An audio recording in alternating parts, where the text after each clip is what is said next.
Hi everyone, welcome to this Google Digital Garage session on social media strategy. My name's Annie and I'm a trainer for Google's free digital skills, the Google Digital Garage.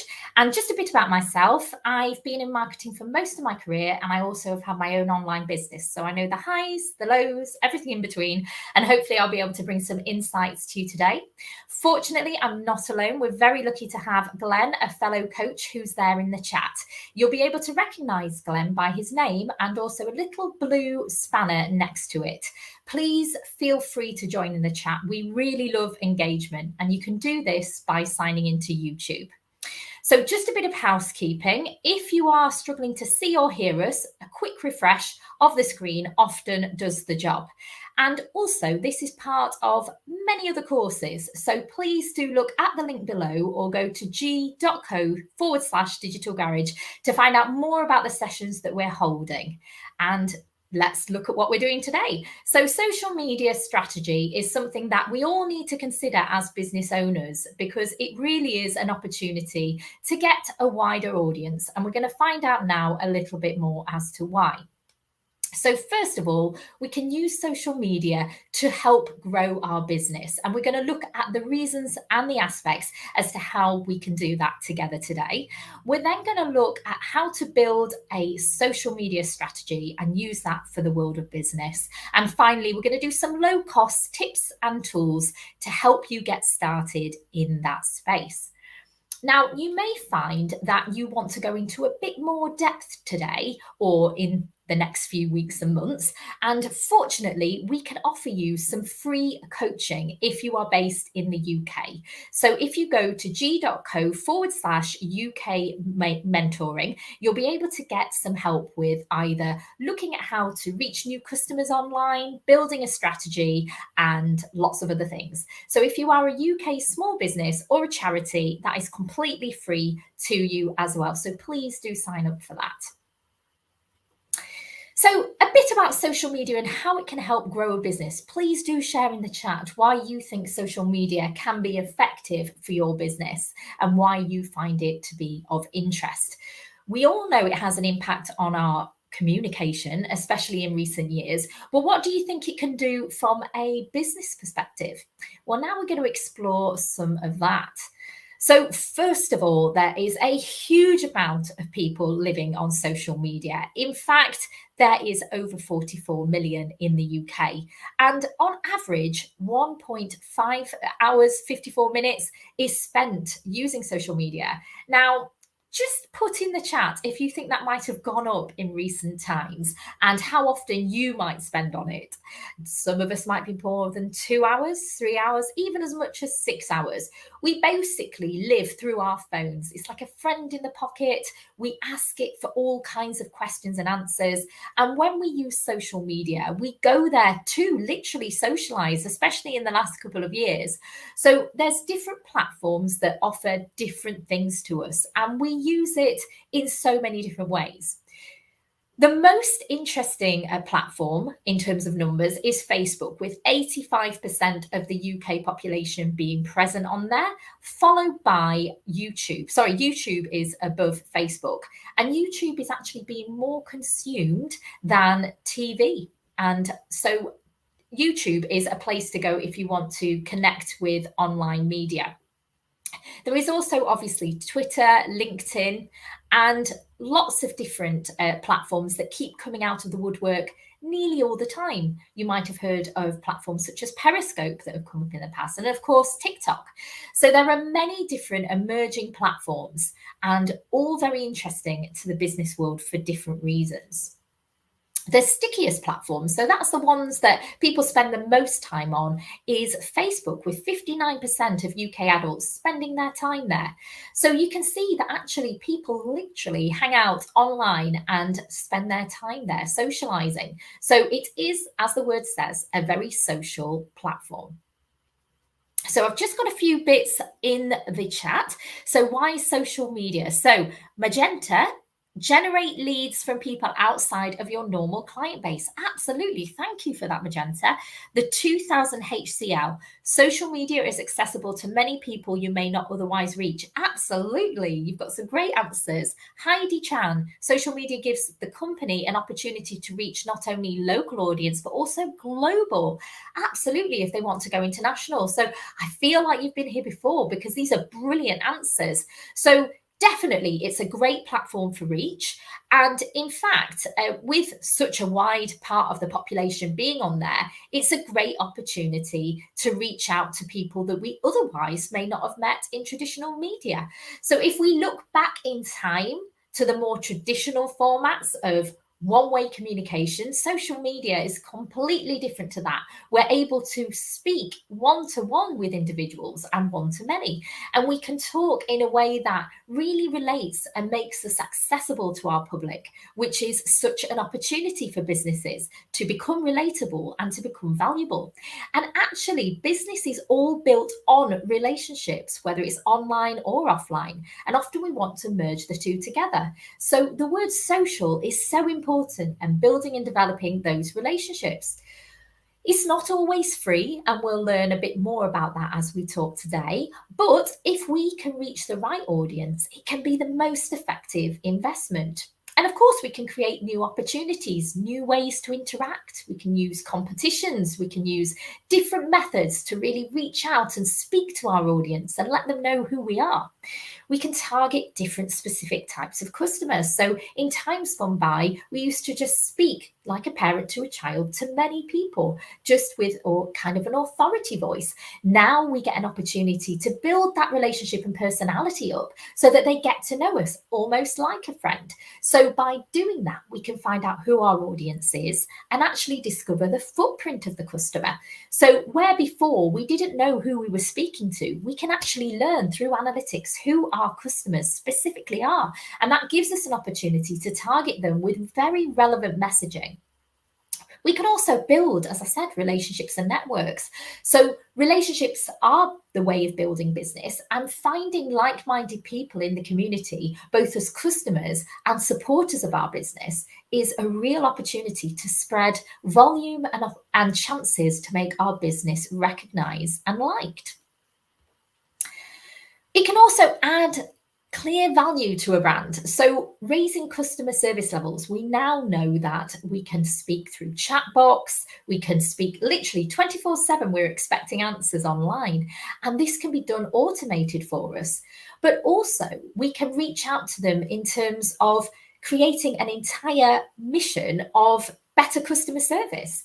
And better customer service, even by itself, can help you win over the competition. In fact, some businesses do thrive and survive because simply just being available to customers. And sometimes, even if they are priced higher, people prefer it. So they like the idea that they can talk whenever they want to the company and know that they're trustworthy and available. So that credibility and availability through social media can be so helpful to building a business. Also, building up those two-way conversations, getting to know our customers rather than just making assumptions, can make such a difference to the business and to the customers as well. We can start to build the business together, and actually they can share their feedback, their stories and testimonials, which can help get other customers that are like them. So it can be a real way to spread value and interest to other customers. You can also show a new side to your business. So you can show your personality behind the scenes, a day in the life of, a life behind the whole business. So you can start to see what day one looks like from a business and grow with it. And quite often people like that. They don't need to see the big polished imagery. They like to see that you are a person like them and they are gunning for you. They're wanting you to go well and to do successfully. So actually sharing the humble beginnings can be a real great way to connect with your customers.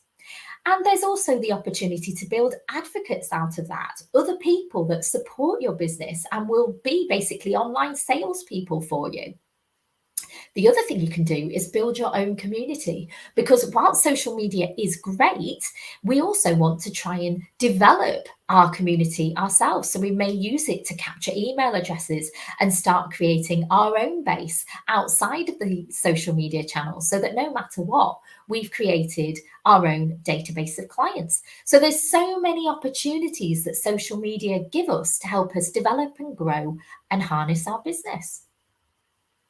It can also help us with our search. Have you ever seen a hashtag show up in the search engines? Well, that's because you're being shown up in the search through popularity. So if you can create popular and say viral content, you can start to really develop your social spread across search as well, which can really add to the benefit of exposure and reach for your business.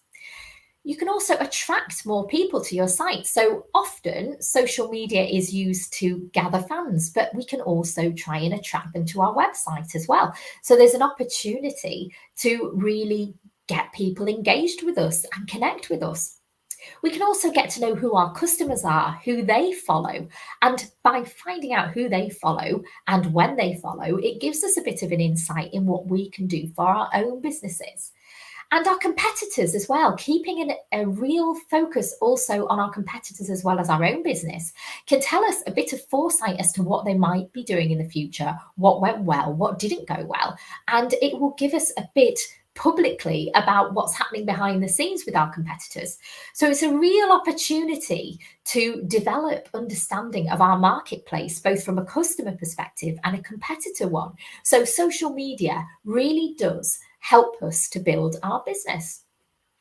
So I'm sure these are some of the questions that you have asked yourself, and they're commonly asked. And I've heard them many times over the 5 years that I've worked with clients in the Google Digital Garages. And they're things such as, what kind of updates should I post? Now, many of us think, where do we start in terms of content? What can we put into our social media plans? Well, a really good way of looking for content is a site called buzzsumo.com, buzzsum.com. Now, it is a paid site, but you do get one free go a month, and it's led by keywords. And if you use the keywords for your business, you'll be able to find out who's talking about that subject. It could be a journalist, the influencers, the people in that space, so you can reach out and connect potentially for business relationships. But it also shows you article titles that have worked well in the past using those keywords. So it gives you a bit of insight into what content you may want to write. So it's really nice to think about what kind of updates you might want to post. And also creating a social media calendar. Now you can go onto HubSpot, HUBSPOT.com, and they have social media. And if you have a Google for free social media calendars, you'll be able to create a social media calendar, which is a planned approach around your content for different themes, different times of the year, and it will help to enrich the content you share. You also now have tools in the social media world, because nearly every platform has analytics. And on there, you can find out the best time to engage and who your audience are. So what that does is it means that you're not wasting time posting content when your audience isn't there. So it has more value when you look at the insights about the timing of it. For example, it might be that you're wanting to connect with commuters first thing in the morning, or if you're connecting with parents, it might be that it wants to be later in the evening after dinner. So having a look at this will give us more insight rather than just assumptions. We also can find out who our most influential followers are. Perhaps by looking at analytics, we can see where those blog articles that people are writing about us are coming from. And if they have a lot of audience and a lot of people coming to our pages that is of value, we might want to reach out to them to help build a relationship and develop our business in tandem with them. We can also see if those posts are actually driving people to our website. So by looking at our analytics on Google Analytics, we can see if people literally are using social media to come to us or not. And if our goal is to attract people to our site and to buy from us, if we're getting absolutely no visitors from social media and they're only staying active on the social media page, we might want to rethink about how we use social media, or if we want to use that platform or social media at all. It will give us some insight into what's best for us. So looking at our analytics, looking at what kind of content we might post can make such a difference to the value that we bring with social media. Also, attention spans are really short. Now, we'd like to think that people will spend an awful long time reading each of our posts that we've crafted, but unfortunately, it's a little bit about the thumb scrolling and what makes it stop. So, in the real world, attention spans are around 8.25 seconds now, and I imagine they've probably depleted a bit further in recent years. And very sadly, on social media, it's even lower, around 3 seconds. So we are now connecting with people in a very quick time span. So we're having to do something that will make them stop scrolling and keep it interesting to them right away. So that's about creating great headlines and great content. Now, a session I'd like to recommend is writing for social media that goes into much more depth on this topic. There's also lots of competition, as I mentioned, in social media. So we need to think about how we can stand out. And the best way to do that is to make sure we tailor to our audience rather than to write for everybody. So really getting our message and impact correct for the exact people we want to connect with. Because whilst we might think our product and service would suit everyone, there will be some that it suits better than others, and people that will buy more frequently, and people that will be more enthused by what we do. And they're the ones that we want to spend our money and time on. Because marketing essentially is about reducing the spam and making it relevant. So it's about making it specific to an audience. And we can do that with social media, and we can tailor it really specifically to those people. Now, it is low cost, but it isn't free. It takes time and resources, and we have to create that content to attract people. And we also have to pay to amplify messages that work well. So we have to think about the kind of cost it's going to implicate us with when we're setting up our social media pages. And remember, once it's public, it is out there and people can keep that content. So be careful what you do post in advance, because that is building our reputation, and reputation and credibility in the online world is absolutely everything. So, hi Heidi, should we be writing short for social media? Interesting. Well, you might want to create a short and attractive headline, but not necessarily a short blog post. If the blog post or content is of credible value to the audience you're writing for and they're interested in it, then of course you can go into longer content. But to snapshot, get their attention while they're scrolling, you want to make an arresting headline. So that's where you want to consider the kind of keywords you're using, the kind of audience you're speaking to, and make it attractive. And as I say, the writing for social media will help you with those headlines.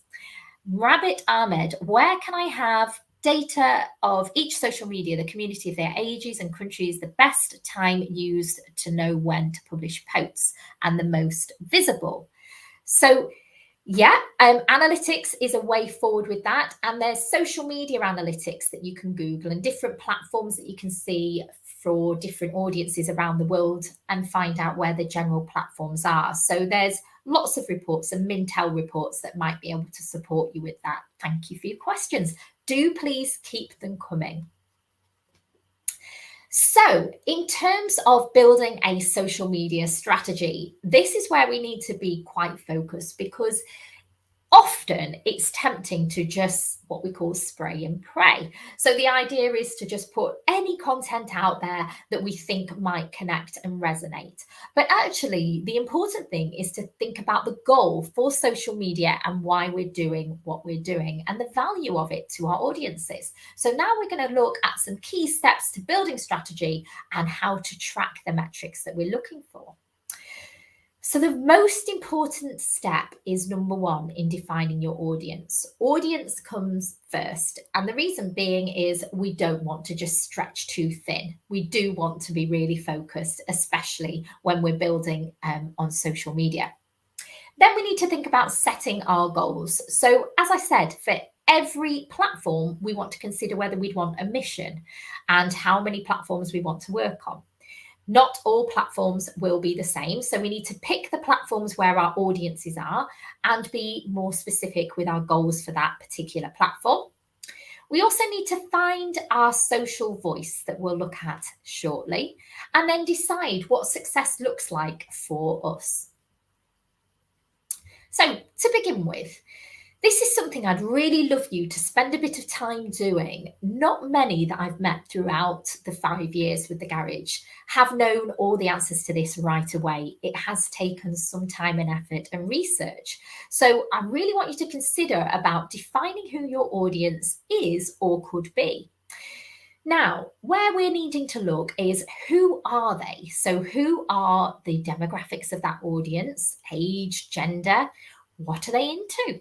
What are their likes? What do they follow on social media? What influences them? So, what kind of figures out there influence them in the world? And when are they usually online? So, what time of day are we going to best connect? And what social media do they use? A really, really important question, because whilst TikTok sounds amazing, if we're talking to, say, an older audience who isn't necessarily on TikTok, or a business audience, is that this place that we want to be? Well, we might want to do our research and find out, but we need to know that that is where we want to spend our time, because ultimately, if we are promoting our wares to the wrong audience, we're not going to get very far in terms of our business results. So defining our audience is a really nice starting point. So you might want to spend 5 to 10 minutes building up this in a bit more detail. And then you can find some data to back that up. So the first thing you can do to find out who your audience might be, if you have an existing operating business, is to speak to real people and ask about their needs and interests. So if you have a customer service team, you can ask them over the phone what their needs and interests are. You can ask your staff to speak to real people if it's in person, and you can find out what their needs and interests are. If you have a list of email addresses, you can reach out to them and ask them what platforms they prefer. You could even send them a survey to ask a bit about them. Once you've done that, you can identify some groups and segments that are most attracted to your offering. So this is how we'll be able to create groups and split them into lists of people around, say, warm customers or people that have bought a certain product. There can be different ways that we segment our audiences when we come to emailing, but when it comes to social media, it's about creating different groups for different kinds of content. Then we can look at building online surveys. Now, some good ways to do that could be SurveyMonkey. There's also Google Forms and other different surveys out there. So do have a look around the kind of forms and surveys that you can use to connect with your customers or potential customers and get that valuable data from them as well. The great thing now about being digital and having social media is the insights we have. So here, this is a little bit about our insights into Facebook. So on the left, we can see our Facebook insights, and it tells us a little bit about our gender and the split between male, female, and age groups, which can help us when we're creating and formulating content towards that audience.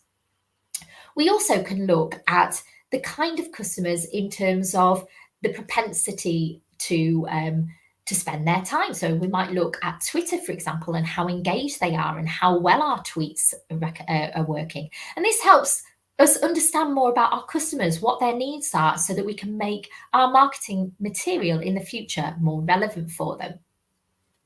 Next, we need to think about defining those goals. So as I said, spray and pray isn't necessarily the way forward for us. Some people choose a platform in which to just focus, for example, on customer service. So some pick Twitter, and their mission for that platform is purely to do some customer service. So they might offer Q&As. They may give frequently asked questions on there, and they may share regular, or they might have response patterns that are, say, within a minute or within an hour that they offer to their customers. So they'll have these agreements that they make that they will share on that platform, and a mission for that platform, so that it's a really excellent way of them doing customer service. So some people just use it for that. Some people want to grow brand awareness. And of course, social media is good for all areas of marketing, whether it's the top of the funnel, growing brand awareness, or whether it's the bottom, looking after those customers we already have loyally and taking care of them. So there's ways that we can use social media to do all of it. But we may choose a platform, for example, or our platforms in general, to grow brand awareness. And we might simply do it for that, to try and reach new audiences. Some of us may use it to also generate more sales. So we might, not purely sales, because social media isn't just to develop sales, but we might focus on the content that we can do to start seeding a sales strategy by building up valuable content and developing relationships with customers so that they want to use our products and services and they trust us. We might also want to get people to our website to merely learn about us, find out about us, or contact us if we are a service business, for example.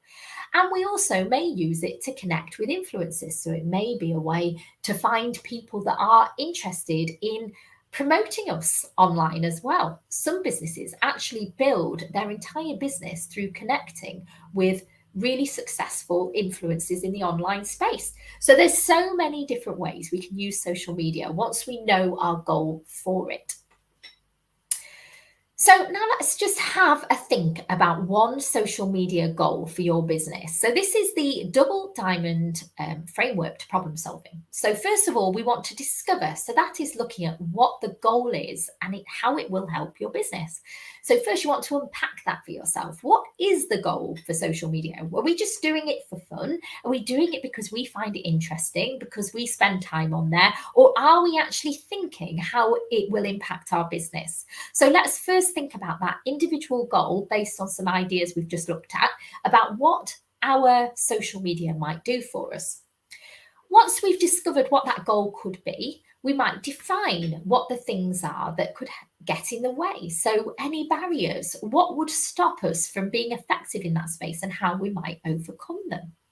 And then we need to develop what we need to do to achieve that goal. So then we'll start making some ideas and plans towards really making that happen. I've given some examples about customer service. For example, we might set up some timelines for answering those customer queries, or we might collate all our FAQs. So there's lots of things we might consider when we're developing how to achieve our goal. And then we can think about how we might deliver it. So how can we remove any barriers when we are developing our goal as well? Next is step 3. So this is where we want to choose carefully the channels, as I mentioned, for your business. So we don't want to post the same content across all platforms because we will have different customers and different mindsets across our platforms. So for example, on Facebook, it tends to be friends that hang out, whereas Twitter seems to be more of a news channel, quick, fast, easy, real-time news. And we want to think about whether as well we are going to be more lifestyle focused or more business focused. So for example, if we are focusing on business to business, we may be thinking more of LinkedIn. Whereas if we're on a lifestyle focus, we may be more interested in sharing, if it's an image-based brand, on Instagram, for example, or on Facebook. So different channels will be offering different things, and it would depend where first of all our audience is, and also what we might want to share on there as well in terms of our goals. So this is just a quick overview of each channel, and we're going to look first of all at Twitter. So Twitter is a great place, as I said, for real-time conversations, sharing real-time news. It's short, sharp and sweet, so we want to get to the point really fast. It also doesn't have a lot of lifespan, so it will come and go really quickly. So do think about that in terms of the kind of content you share and how many updates you might want to do on there. You also need to think about creating a professional header and making sure that you have your imagery all well used on there, and also your mission for Twitter could be on there for you. You also want to think about the questions that you might run and the polls. So there's a really successful brand called Dollar Shave Club. If you've not heard of it, please do have a Google of it, because Dollar Shave Club has been a really successful brand. And it did that through a really good use of research into social media, using polls, finding out more from their audience, understanding their audience, knowing how to speak to their manly audience, having the right tone of voice. And they had great humor. And they also found out that actually shaving, there were a big group of people that weren't bothered about the whistles and bells and just wanted to get a shave done. And they didn't want to spend a lot of money on it, but they wanted it to be quick and easy accessible. So have a look at the Dollar Shave Club for their ideas. And think also about, when you do your tweets, pinning them to the top for the most important ones, so that people know who you are and what you're offering as soon as they come. And also retweet and engage with other people. It can become quite focused on your own goals, but until you start speaking to others and reaching out, you're not going to get people reaching out to you, and that's going to help your audience. And it's also about building two-way relationships, as we said. Facebook. Now, this is more of your shop window. So this is an opportunity to really sell your wares. In fact, you can sell within Facebook itself. So what you have to have is what we call call to actions, or CTAs. Now, this is where you're asking the customer to do something. So make sure they're the right thing for you. And each post, you might want to think about how you can engage with your public. So for example, here we've got Proper Tasty, and what they've done is shared indulgent recipes and videos. They've also shown popular ingredients that make the videos go viral. And they've tapped into the trends of video and culture by tagging friends' content on Facebook. So now people are really engaging with real-time video. And if you're able to put yourself behind a camera, it can be a great way to connect with people. And here, especially with something that is food or something that is visually appetizing or a demonstration product, videos are a great way to connect, and it's motion and sound. So have a think about Facebook and whether that is where your audience is and the kind of content that may engage people and make them want to share. And each time you write a piece of content, if the goal is to get awareness and to get engagement, think about, would you share this content? Now we've got Instagram. So Instagram is a place that is all about Reels now. So have a look at Instagram Reels. And if you want to find out a bit more about that, go to Social Media Examiner. There is plenty of information there on learning about what is currently useful on each of these platforms. But Instagram, here we've got an example from Letterboxd. Now, what they've done is it's about consistency. So they're building a consistent brand image in every image. You can probably see there's a blackboard in every single one. And that one thing makes it quickly noticeable and identifiable.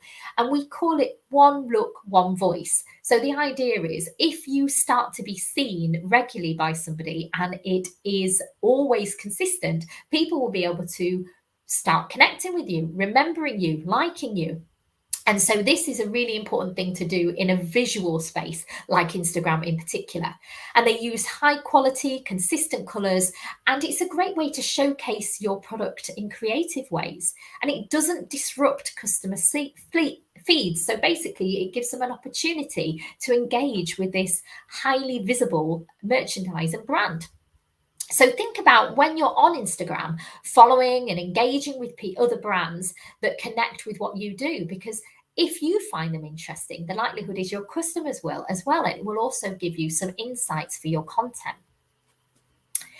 LinkedIn. So I said earlier, this is useful for business to business, and it can be useful in general as well for you building your own personal brand. So think about how you can develop your business on here and give it a personality and a behind the scenes. So here we've got L'Oreal, and they like to post thought leadership blogs and talent tips. They post around 4 pieces of content every day. So with trial and error, you'll know how much you should post on there. But they like to post a wide range of content that's open to anyone, and they like to use it for both keeping and developing new employees as well. So they interview employees for an insider insight. So it's a behind the scenes and a great way for them to develop their recruitment. So it can encourage more employees to come forward. And also it helps with getting found in search, because LinkedIn weighs quite heavily in the search engines on Google. So think about using LinkedIn for your business and how that may complement it. It also gives credibility to what you're doing, because if you have a LinkedIn page, you're prepared to share that you have a company, and letting them know how you run as a company gives it credibility. Also, think about the kind of voice you'll use on there. And for example, when we're looking at L'Oreal, they like an authoritative voice and long form content that they like to link to. So there's lots of things that you can use LinkedIn for. YouTube. So this is now the second biggest search engine in the world. So it's a great opportunity to be discovered online. And as I say, motion and sound with video is a really valuable opportunity to connect with people through a screen. So it gives it another dimension.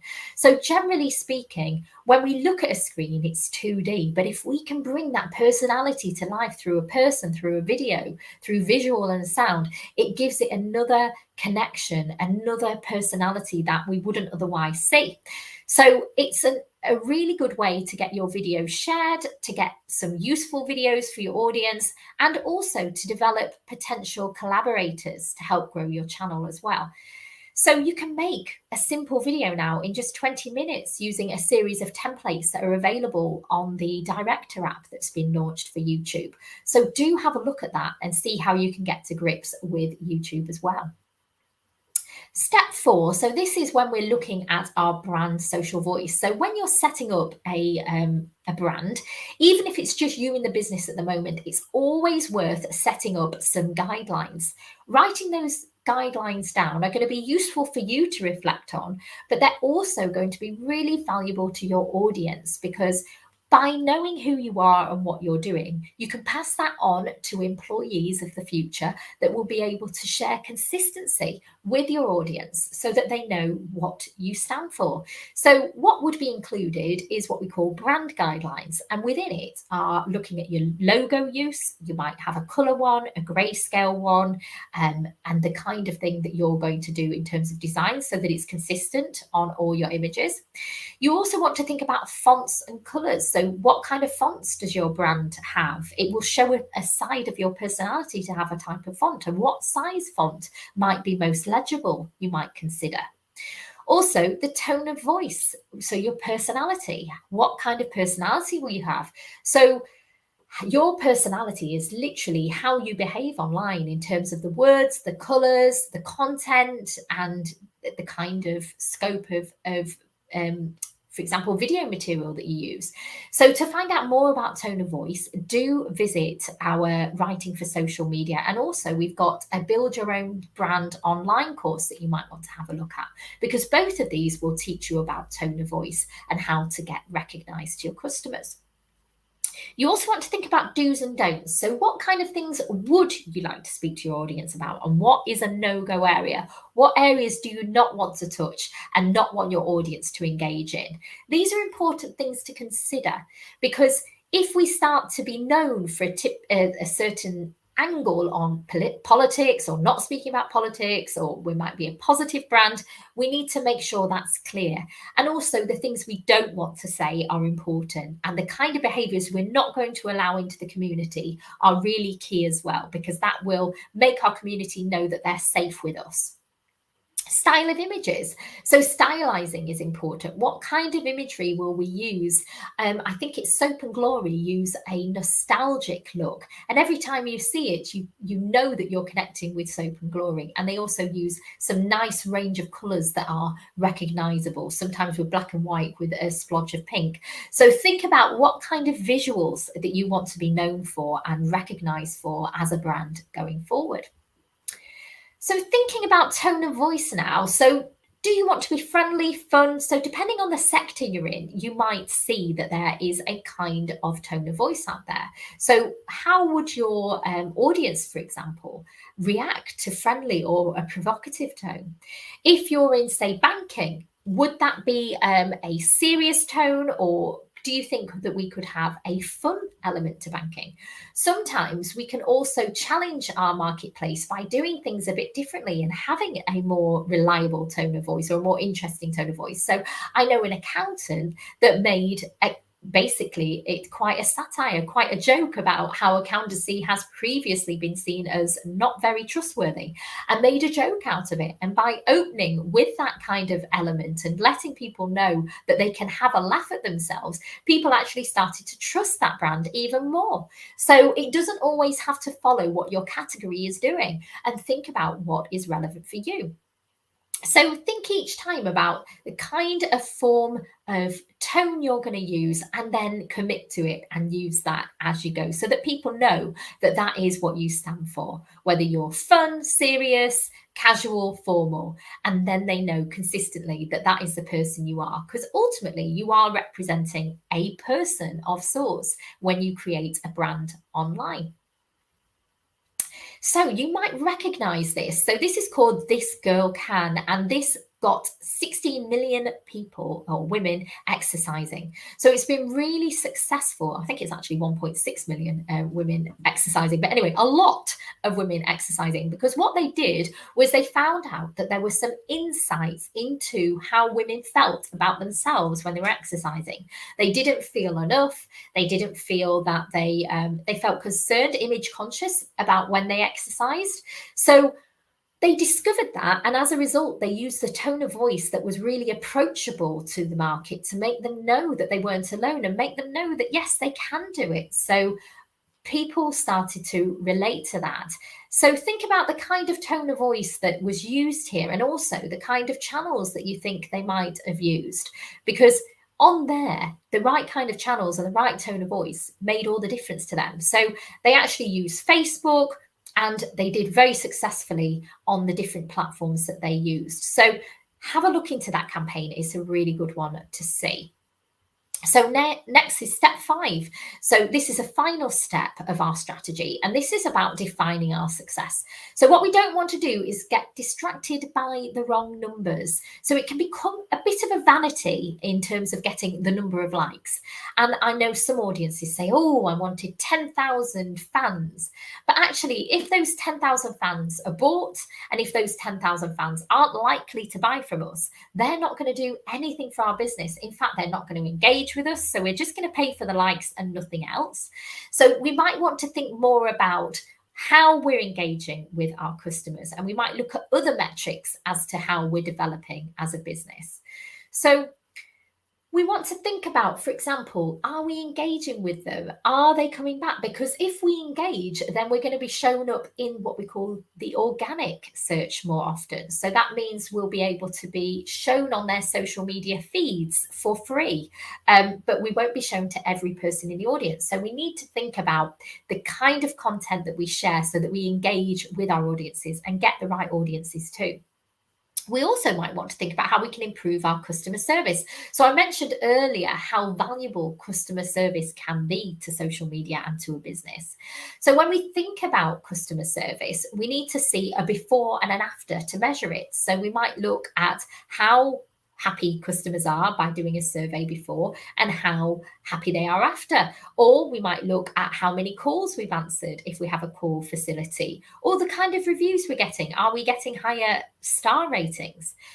We can also use tools like Social Mention and Mention.com. And these tools are what we call social media listening tools. Now, social media listening tools are where we can hear or see what people are saying about us online, wherever they are. So those tools, by putting in our brand name or putting in the products and services we offer, we can see what people are saying about them. So over time, as we grow, we'll be able to see how well people are receiving us. And as Social Mention also tells us the positive and negative sentiment scores we're getting in terms of customers as well. So as we get bigger and bigger, these are going to be useful things to look at in terms of how effective we are in our customer service and how we're appearing to people in the online world. You also might consider paying. So as I mentioned, you're not going to be shown to every person that likes your page, unfortunately, when it comes to social media. It is only going to go to the people that have engaged with you and reasonably regularly. So you need to think about how to get more reach and audience. And to do that, you might look at the kind of content that's worked well. So if content has worked well for you, that's when you might consider paying and promoting to a distinct audience. So that's where you find like-minded, age, gender, demographics, and likes. Maybe they like your competitors, for example, and you may pay a bit to promote to them or to share and boost your content to people that have liked the content before. So there's different ways that we can think about considering paying and reaching new and developed audiences. Also, we need to think, if our goal is sales and growth, what has worked particularly well for us in terms of conversions? So we might look at analytics at our website and see how many people have resulted in sales. And we may then use that content again and boost it, or develop more content similar to it to attract more customers. So there's lots of ways that we need to think about in terms of promoting our business in the social media space. And I don't think we might look just for doing it for free, because we will have to consider paying if it's successful for us and it's doing well, because that will give us more opportunities of the same. So now we're going to bring it all together. So we've defined our audience. And if we haven't yet, we're going to spend time looking into doing so that we understand who our audience is, where they hang out, the platforms, and where they spend their time and when. And also consider the things that are relatable to them, so that we are making our message have the right impact on our audience and really adding value. We're then going to think about one goal for our business that we're going to use social media for, and think about any barriers that we might need to overcome in doing that. And then we might choose one or maybe more platforms if we see that people, our audience, are hanging out regularly on those places. Then we're going to consider our tone of voice and our potential content for speaking on those specific channels we've selected. And then we're going to finally construct some ideas on defining success. So that's been how we've brought it all together. Now we're just going to look at the questions that have come through. So Ingrid Bianca, thank you also for these questions, guys. We love them. How often should we post so we won't be too boring or not be forgotten sometimes? Great question, Ingrid. So it really does, it is trial and error. So there's no magic bullet, but we need to post regularly, because, to be honest, we need to keep fresh in the minds of our customers. Now, it depends on the platform. So each platform may require more content. You saw that L'Oreal posted 4 pieces on their LinkedIn page, whereas, say, on Facebook, we may only post once, or on Twitter, we may do a lot more because of the fact that it's got a short lifespan and we might be using it, say, for customer service. So there isn't a one size fits all, I'm afraid. It will depend on the platform, and it will depend on the engagement of and the goal of your business. So if you have a goal for customer service, you might be posting very regularly. If it's for awareness, you might do it reasonably regularly, but not too often. So maybe 1 to 2 or 3 posts a day, for example, depending on your platform. So I'm afraid there isn't a specific answer to that question, apart from trial and see what works well. And if you find that you lose customer or grow it by doing a certain technique or a certain type of content, then do more of it. And that is the real importance, really, in developing strategy. Is if you have a goal and it's meeting your goal, then you know it's working well. If not, adjust it. And one of those things might be the amount of times you post. So I hope that helped, Ingrid. I'm afraid it's not a very easy answer to that question, because it is trial and error. Heidi, with regards to defining your audience, what is a good hashtag for people you should talk to or survey? So really, you just want to gain as much coverage as possible for that, Heidi. There isn't really a specific, again, number for what you need to get to in terms of spanning the amount of people you reach. I would just reach out as many as you can. And if you can get lots of feedback from your survey, that's brilliant. Whatever you do get is better than nothing. And it's a good starting point. As we said, it is a bit of a test and iterate platform. So marketing is all about test something, trial it, repeat good, let go of bad, and keep fine-tuning it to get better and better, as well as making sure we're tailoring it to the right audience, as we keep saying. So M Wolf, for products that aren't tangible and are more of a service product, how would you suggest showcasing this in a visual way? Lots of ways you can do that, M Wolf. So if it's a service-led product, you can actually add any kind of value to it that you want to in terms of personality. So you can bring a service to life through storytelling and showcasing different aspects of you, your business, what the service does for people, the kind of demonstration of results from feedback and testimonials from your customers, because actually they're literally buying from other people. So if you get that credible feedback from other customers, that is your content. Or if you get a sort of insight into how to share the storytelling aspects of your business, that will engage your public. So thank you for these questions, guys. Do keep them coming because we do love them. So now we're going to look at tools and best practices. So your social channels are often public. So here we're going to look at the best practice tips that we can to make this strategy more of a success as we go. So first of all, what sort of content, you've kind of asked this question in a guise as well, but what kind of content should we share? So we've talked about BuzzSumo and the way of looking at that in terms of finding out ideas for content title, but let's think about the kind of starting ideas and a glimpse of what we might consider as a business. So the first thing to note is when we're on social media, we don't want to sell. People do not want to be sold to. They want to be connected with. If you think of it as a relationship, if someone was just coming along and expecting you to get married day one without any effort up to the day of marriage, the likely answer to that question is going to be no, unless you're in Las Vegas and not really sure who you are.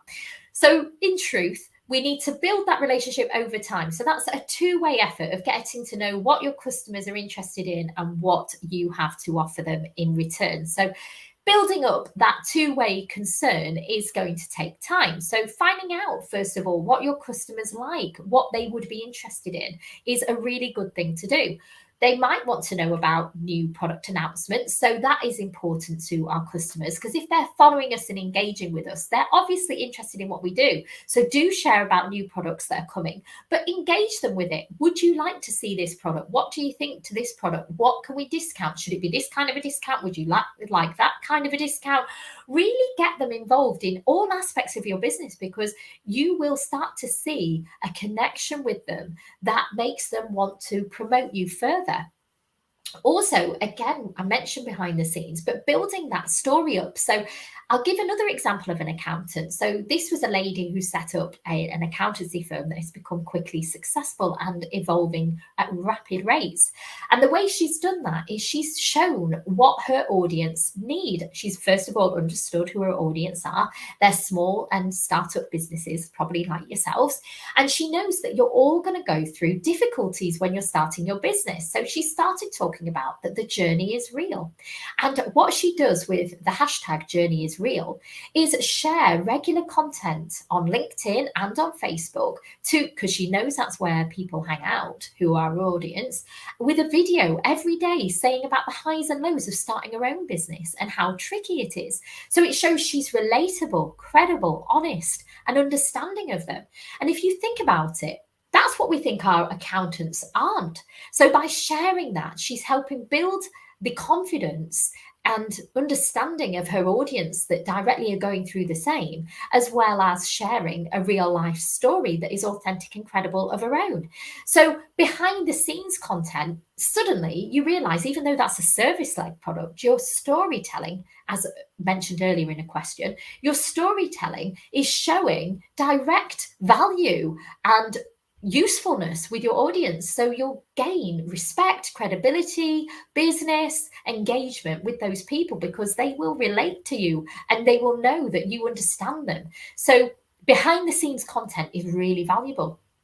You may also, if you're a product-led business, want to demonstrate what your product does. So you might do tips or tricks. So for example, if you've got a scarf that you're selling, you can use a video to show the million different ways that your scarf can be worn, or the different ways, different colors that you can use for your scarf, or do something fun with it, and maybe a scarf dance just to engage your public. Doing it differently is likely to engage your audience, as long as you know your tone of audience and who you're speaking to. So lots of ways that you can use social media to develop product tips and get people interested in what you're offering as well. There is also the fact that we do sell products. So although we're not going to sell, we do want to let them know of the occasional sales that come up to make it interesting. But remember not to sell all the time. You probably know of a brand, without mentioning names, that seems to always be on sale for furniture. And actually, you wonder, is it ever not on sale? So thinking about the kind of sales that you're offering and what's expected from your public, rather than it being a continual theme, do it as maybe a sale on different types of products to surprise them, or at certain seasons, but not selling all the time. Also, do let them know the important operational openings. So you might want to set up a Google My Business profile. We also have a session on that, which is getting visible on Google, that you might want to attend. Now, that is a really important way to let people know about your business if you're local. And you can also put Google Posts on there, which is a form of social media, and let people know about your updates. But what you must let them know is about your opening times and closing times, so that they know what is what. And also remember to engage with customers that do engage with you, and keep that two-way relationship going. So have a think about the kind of content, maybe list after this session 3 pieces of content that you're going to use against your goal as a business, and which channel you're going to post on. But remember, different content for different channels, and don't repeat the same content over and over.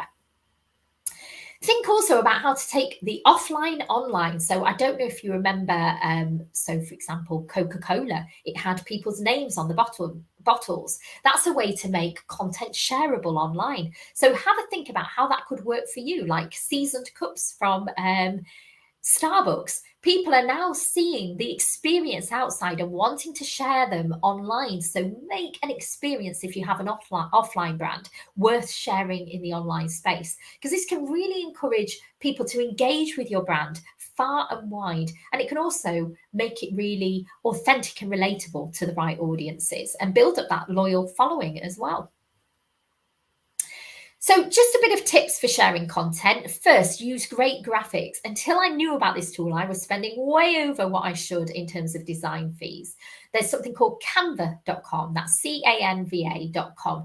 Now, this is where you can find social media templates already pre-made for you, and you simply can upload your logo and visuals. There is a free use, but a business use is paid, but you can try it on the free one first. And then if you're going to use it for business, there is a small, I think it's something around £10 or £15 a month that you pay for it. But it is a fantastic way of using layouts, from flyers to online social media profiles, to really bring an affordable way of creating quality design and content that you can share across all your platforms. And you also want to make sure that you're keeping that consistency on there, so it can be a really useful platform for that. Also, Hootsuite is a great way to manage your social media accounts. So that's hootsuite.com, HOOTSUITE.com. And Hootsuite, you can schedule your posts. So rather than being active and having to post them at a specific time and day, you can program them in advance by weeks and months, and have it all ready for you for some of the main content, so that you can be away from social media whilst it works for you. And also, if you have an engaged audience that care a lot about grammar, as many people seem to, there's a wonderful tool called Grammarly.com, GRAMMARLY.com. And this helps you with checking your grammar, your writing, your spelling. It is an American tool, so do bear that in mind if you're writing for the English side of things. But it is a fantastic way of looking at your grammar in more detail. So now we've got the knowledge, let's see it in action. So the first thing we need to do, and I want you to think of, is set one goal for that strategy. What one thing are you going to create for your social media? What is the aim? What is the vision for that particular platform? And what is the audience you're going to use? What kind of tone of voice are you going to have? So you're going to maybe sit the Writing for Social Media course, and think about the audience that you're writing for and the content you might use. And then choose the right platforms that you're going to focus on, because ultimately you need to think about what platforms your audience are on and how you can connect with them. because as we said, you don't want to write the same for every audience. Now, final chance for questions. None have come through yet, but please do share any in this final moment and I'll try and answer them as best I can. We would really love your feedback at goo.gul/digital garage feedback. And we just want to make it the best experience for you. So please do share your feedback. And also, please share one thing that you've loved about today's session in the chat, because we really enjoy learning about how we've been of use to you. And if you could also share maybe a goal that you're going to commit to, so that it will make you more likely to commit. So what are your next steps? So I would certainly recommend going to g.co/digital garage and seeing what other courses we've got. I've mentioned a few throughout today. One is writing for social media. The other is building your brand online. And the other one was getting visible on Google. And all of those are going to be really useful for building your business, and especially building a local business if you're looking at the Google My Business or Google profile one, which is getting visible on Google. So hopefully you've had some great takeaways from today, but I also would really love for you to have a look at the g.co/UK mentoring if you want to go in a bit more depth. That way you can tailor your experience more to your own business. And that is completely free of charge, as I mentioned, to small businesses and charities based here in the UK. And I just want to say thank you so much for your time and attention today. I really hope that this has made one slight change to your plans that will make a huge change to your business. I've been Annie, and Glenn, thank you so much for your help in the chat. I wish you every luck with your business and ongoing. Thank you.